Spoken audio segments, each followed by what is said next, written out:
Assalamualaikum. Kembali lagi bersama saya Azmi Faziani dengan NIM E2019-2116.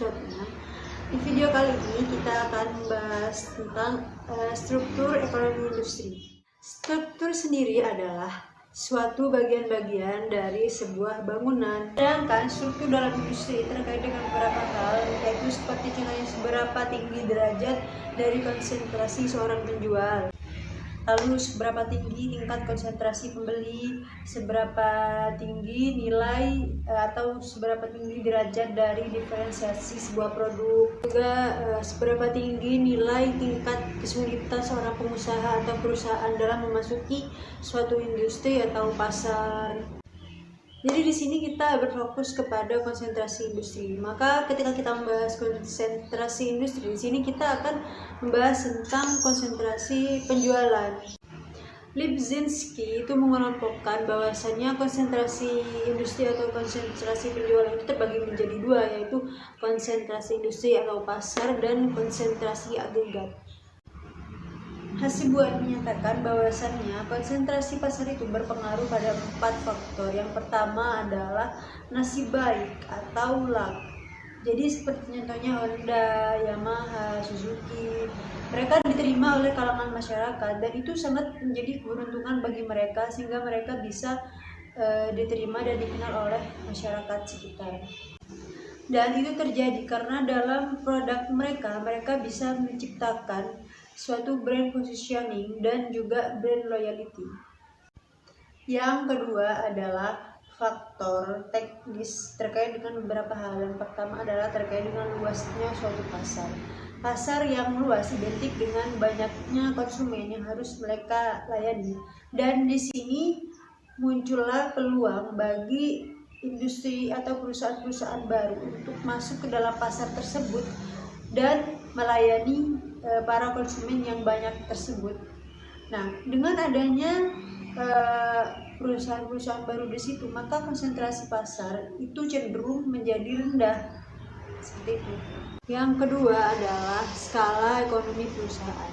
Semakin tinggi tingkat kesulitan perusahaan untuk mencapai skala ekonomi, maka konsentrasi perusahaan atau industri tersebut akan semakin tinggi dan kuat. Yang ketiga adalah kelangkaan sumber daya dalam produksi itu. Jika terjadi kelangkaan dalam suatu faktor-faktor produksi atau bahan-bahan produksi, maka konsentrasi pasar akan semakin tinggi karena ketidaktersediaan faktor-faktor produksi tersebut.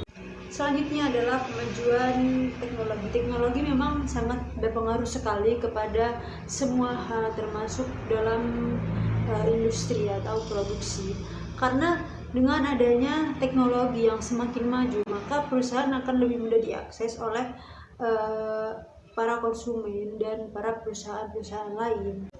Selanjutnya atau yang terakhir adalah pertumbuhan pasar produk. Ini dikarenakan pertumbuhan pasar produk berimplikasi pada semakin luasnya suatu pasar produk, dan ini berpotensi untuk mendorong peningkatan konsumen dan masuknya perusahaan bersaing ke dalam suatu industri.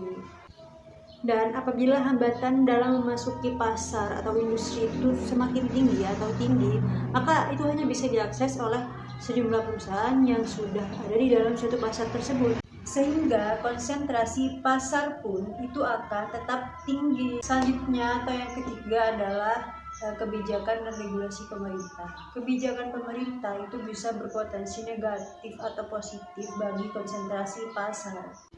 Kebijakan pemerintah cenderung menghalangi industri baru atau pesaing untuk masuk ke dalam suatu industri atau ke dalam suatu pasar. Penghambatan persaingan ini tentunya memiliki banyak pertimbangan yang idealnya berorientasi kesejahteraan domestik. yakni kapasitas industri yang ada sudah mencukupi.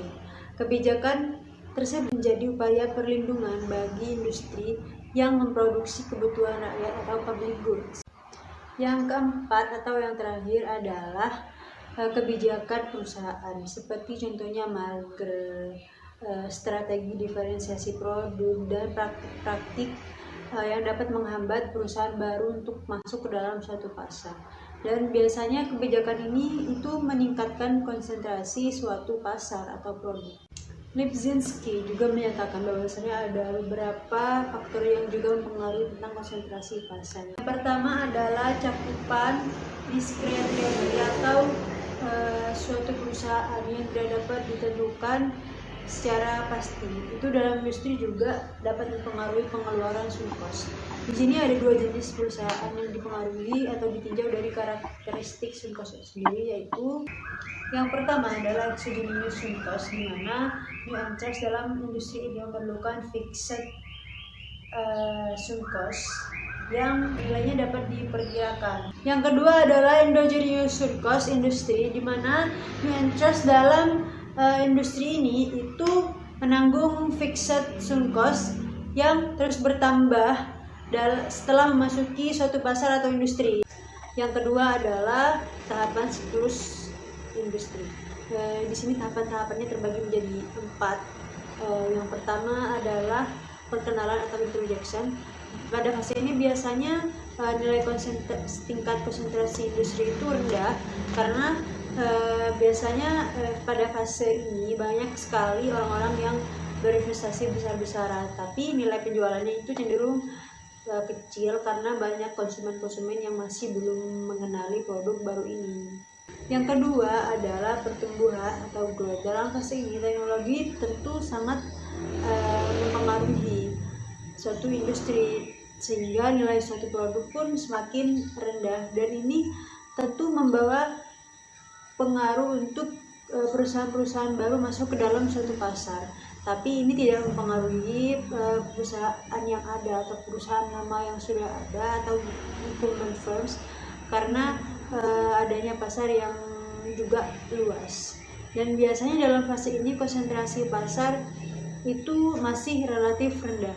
Yang ketiga adalah kedewasaan atau maturity. Di sini biasanya tingkat konsentrasi pasar itu tinggi karena dalam fase ini biasanya konsumen itu jenuh dengan produk-produk mereka. Nah, dalam fase ini biasanya para produksi itu atau para produsen itu mengeluarkan cara-cara agar bisa mempertahankan pasar mereka. Yang keempat atau yang terakhir adalah penurunan atau decline. Dalam fase ini biasanya konsentrasi pasar itu semakin tinggi. Ini terjadi karena biasanya penjualan dan laba yang diterima oleh incumbent firms itu menurun, dan hal ini tentu mendorong terjadinya kolusi dan merger untuk mempertahankan pasar atau perusahaan dan investor-investor mereka. Faktor yang ketiga adalah kapabilitas yang khas atau distinct capabilities dan kompetensi inti atau core competencies perusahaan.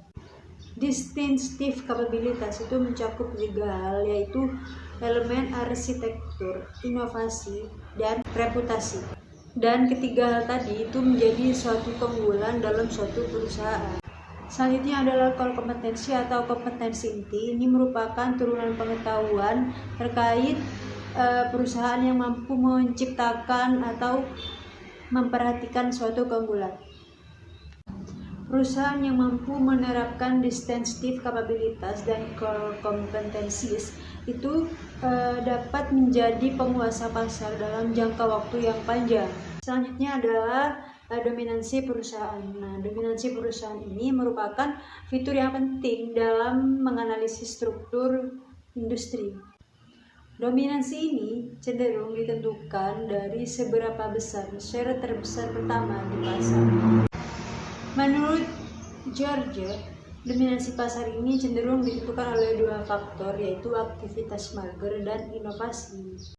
Kors dan Ware mengemukakan bahwasannya penyebab terjadinya dominan perusahaan ini ada 2. Yang pertama adalah keunggulan dominan efisiensi firms, dan yang kedua adalah dominan firms memiliki produk yang superior. Cukup sekian dari saya, maaf jika ada kesalahan kata. Wassalamualaikum warahmatullahi wabarakatuh.